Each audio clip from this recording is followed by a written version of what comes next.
खरं म्हणजे आज बोलणं कुठून सुरू करावं असा एक प्रश्न माझ्या मनात निर्माण झालाय. एक प्रचंड वादळ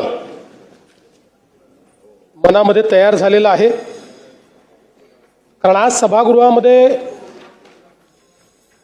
ज्या शोक प्रस्तावासाठी आपण सर्व लोक एकत्रित आहोत, कधीच कल्पना केली नव्हती की अशा प्रकारचा शोक प्रस्ताव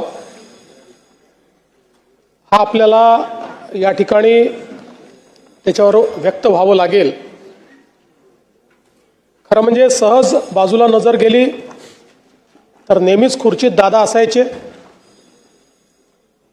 आणि सभागृहामध्ये तर सुरुवातीपासनं तर रात्री उशिरापर्यंत कितीही काळ सभागृह चाललं तरी आपल्या जागी बसलेले दादा हे आपल्याला या ठिकाणी पाहायला मिळायचे. आज दुर्दैवाने ते आपल्यामध्ये नाही. पाहत रहा मानदेश एक्सप्रेस.